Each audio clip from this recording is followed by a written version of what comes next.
I want you to imagine that the universe has a speed limit, not a technological limit, a fundamental boundary written into reality itself.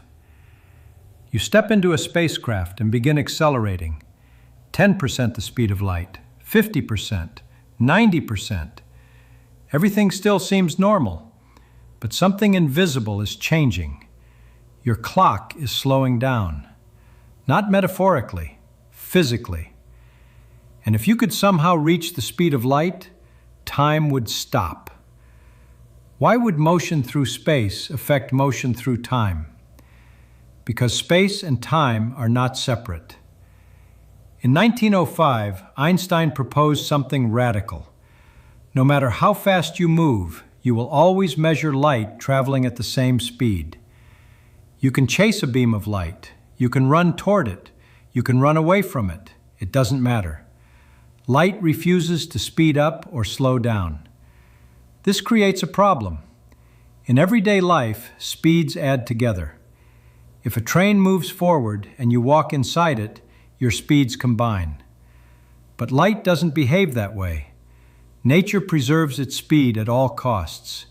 And if speed cannot change, then space and time must. Picture a train moving near light speed. Inside the train, a beam of light bounces between the floor and ceiling. Each bounce is one tick of a clock. To someone inside, the light moves straight up and down. But to an observer standing outside the train, the situation looks different. Because the train is moving forward, the light now travels diagonally, tracing a longer path between ticks. Light still moves at the same speed, but now it must travel farther.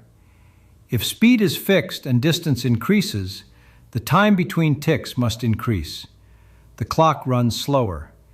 And not just that clock. Every process on that train slows down. Heartbeats, chemical reactions, aging.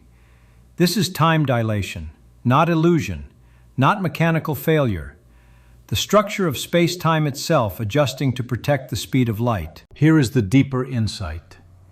You are always moving through space-time at a constant rate.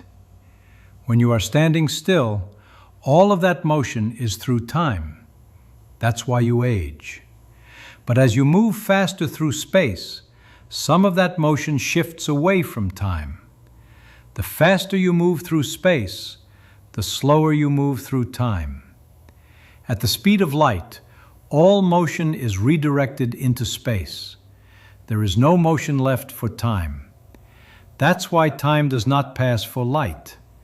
Not because time is destroyed, but because there is no temporal motion left. If a photon leaves a distant galaxy 10 billion years ago and arrives here today, from our perspective, it traveled for 10 billion years. But along its path, something extraordinary happens. The separation between its emission and absorption has zero duration in its own structure of space-time. Now we must be precise. Physics does not allow us to define a proper frame of reference moving at light speed. So we cannot say light experiences anything in the normal sense. But mathematically and geometrically, the path of light has no passage of time along it. Emission and absorption are connected directly. That is what it means to say time stops at light speed. Now imagine pushing the spacecraft faster. The closer you approach light speed, the more energy you must add. Acceleration becomes harder. Resistance increases dramatically.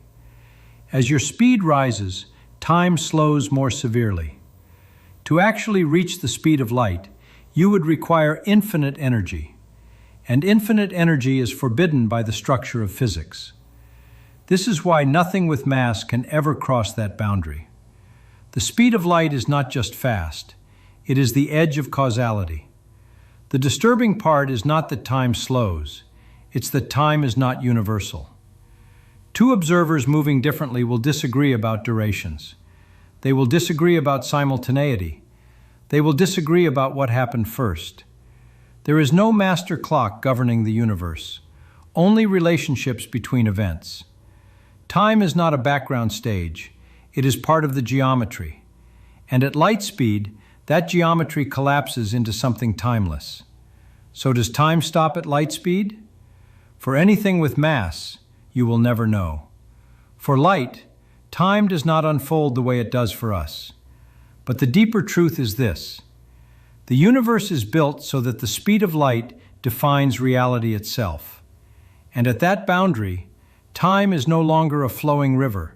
It becomes structure, geometry, a limit that reshapes everything.